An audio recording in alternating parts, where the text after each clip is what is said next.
ಬೆಂಗಳೂರು ಗಾಂಧಿನಗರ ಹೋಟೆಲ್ಗಳಿಗೂ ಕೂಡ ಗ್ಯಾಸ್ ಬಿಸಿ ತಟ್ಟಿದೆ. Cylinder gas ಇಲ್ಲದೆ ಗಾಂಧಿನಗರದ ಐಡಿಸಿ ಹೋಟೆಲ್ ಬಂದ್ ಆಗಿರುವಂಥದ್ದು ನೋಡಿ. ಐಡಿಸಿ ಹೋಟೆಲ್ ಮುಂದೆ ಬೋರ್ಡ್ ಹಾಕಿದ್ದಾರೆ ಸ್ವತಃ ಹೋಟೆಲ್ನ ಮಾಲೀಕರು.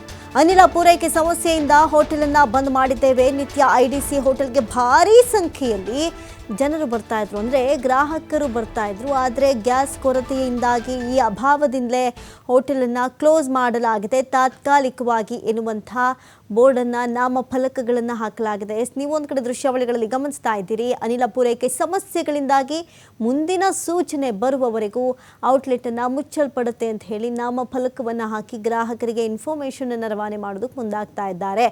ಯಾಕಂತ ಹೇಳಿದ್ರೆ ಹೋಟೆಲ್ ಉದ್ಯಮಕ್ಕೆ ಭಾರಿ ಹೊಡೆತ ಕೊಟ್ಟಿದೆ ಈ ವಾಣಿಜ್ಯ ಸಿಲಿಂಡರ್ಗಳ ಅಭಾವ ಒಂದು ಕಡೆ.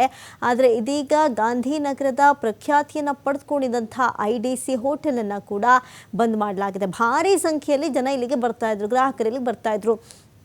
ಶುಚಿ ಹಾಗೂ ರುಚಿಯ ಮೂಲಕ ಬಹಳಷ್ಟು ಹೆಸರು ಮಾಡಿಕೊಳ್ಳಿತ್ತು ಅಂತ ಹೇಳಿ ಬಹಳಷ್ಟು ಜನರು ಗ್ರಾಹಕರು ಡಿಪೆಂಡ್ ಆಗಿದ್ರು. ಆದರೆ ಇಲ್ಲಿಯೂ ಕೂಡ ವಾಣಿಜ್ಯ ಸಿಲಿಂಡರ್ಗಳ ಅಭಾವ ಸೃಷ್ಟಿ ಹಾಗೂ ಕೊರತೆಯಿಂದಾಗಿ ಇದನ್ನು ತಾತ್ಕಾಲಿಕವಾಗಿ ಬಂದ್ ಮಾಡಲಾಗಿದೆ. ಈ ಬಗ್ಗೆ ನಮ್ಮ ಪ್ರತಿನಿಧಿ ಕೃಷ್ಣಮೂರ್ತಿ ನಡೆಸಿರುವಂತಹ ವಾಕ್ ಥ್ರೂ ಇಲ್ಲಿದೆ. ಇರಾನ್ ಹಾಗೂ ಇಸ್ರೇಲ್ ನಡುವೆ ಯುದ್ಧ ನಿಲ್ತಾ ಇಲ್ಲ. ಯುದ್ಧ ನಿಲ್ಲದ ಪರಿಣಾಮವಾಗಿ ಇಡೀ ದೇಶದ ವಿವಿಧ ಭಾಗದಲ್ಲಿ ಸಾಕಷ್ಟು ಸಮಸ್ಯೆ ಎದುರಾಗ್ತಾ ಇದೆ. ರಾಜಧಾನಿ ಬೆಂಗಳೂರಿಗೂ ಕೂಡ ಇರಾನ್ ಇಸ್ರೇಲ್ ನಡುವಿನ ಯುದ್ಧದ ಎಫೆಕ್ಟ್ ಕೂಡ ತಟ್ಟಿದೆ. ಕಳೆದ 5 ದಿನಗಳಿಂದ ರಾಜಧಾನಿ ಬೆಂಗಳೂರಲ್ಲಿ ಹೋಟೆಲ್ಗೆ ಸಮಸ್ಯೆ ಎದುರಾಗಿದೆ, ಆಟೋ ಚಾಲಕರಿಗೆ ಸಮಸ್ಯೆ ಎದುರಾಗಿದೆ, PG ಮಾಲೀಕರು ಕೂಡ ಸಂಪೂರ್ಣವಾಗಿ ತತ್ತರಿಸಬೇಕಾದ ಒಂದು ಪರಿಸ್ಥಿತಿ ಕೂಡ ನಿರ್ಮಾಣ ಆಗ್ತಾ ಇದೆ. ಕಳೆದ 5ನೇ ದಿನವೂ ಕೂಡ ಬೆಂಗಳೂರಿನ ವಿವಿಧ ಭಾಗದಲ್ಲಿ ಹೋಟೆಲ್ಗಳಿಗೆ ಸಮಸ್ಯೆ ಆಗ್ತಾ ಇದೆ. ಗ್ಯಾಸ್ ಪೂರೈಕೆ ಆಗದ ಪರಿಣಾಮವಾಗಿ ಹೋಟೆಲ್ಗಳನ್ನು ಬಂದ್ ಮಾಡಬೇಕಾದ ಒಂದು ಪರಿಸ್ಥಿತಿ ಕೂಡ ಎದುರಾಗಿದೆ. ಬೆಂಗಳೂರಿನ ಗಾಂಧಿನಗರದಲ್ಲಿರುವಂಥ ITC ಹೋಟೆಲ್ಗೂ ಕೂಡ ಇದರ ಬಿಸಿ ಕೂಡ ತಟ್ಟಿದೆ.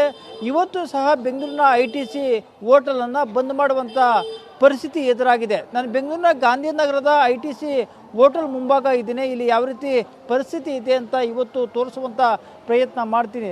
ನಾವು ನೋಡ್ತಾ ಇದ್ದೀವಿ, ಬೆಂಗಳೂರಿನ IDC ಹೋಟೆಲ್ ಅಂದರೆ ತುಂಬ ಪ್ರಸಿದ್ಧ ಹೋಟ್ಲು.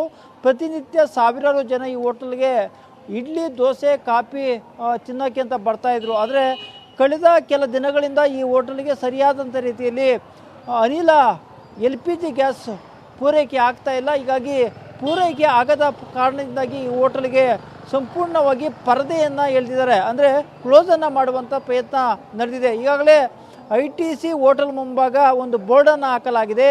ಅನಿಲ ಪೂರೈಕೆ ಸಮಸ್ಯೆಯಿಂದಾಗಿ ಮುಂದಿನ ಸೂಚನೆ ಬರುವವರೆಗೂ ಔಟ್ಲೆಟನ್ನು ಮುಚ್ಚಲಾಗಿರುತ್ತದೆ ಅನ್ನೋ ಬೋರ್ಡನ್ನು ಹಾಕಲಾಗಿದೆ. ಯಾಕಂದರೆ ಇಲ್ಲಿ ಅನಿಲ ಪೂರೈಕೆ ಅಂದರೆ ಸಿಲಿಂಡರ್ ಪೂರೈಕೆ ಆಗದ ಕಾರಣದಿಂದಾಗಿ ಈ ಹೋಟೆಲ್ಗೆ ಬೀಗ ಜಡಿಯುವಂಥ ಅನಿವಾರ್ಯ ಪರಿಸ್ಥಿತಿ ಕೂಡ ನಿರ್ಮಾಣ ಆಗ್ತಾ ಇದೆ. ಈಗಾಗಲೇ ಸರ್ಕಾರಕ್ಕೆ ಹೋಟೆಲ್ ಮಾಲೀಕರು ಕೂಡ ಮನವಿಯನ್ನು ಕೂಡ ಮಾಡಿದ್ದಾರೆ.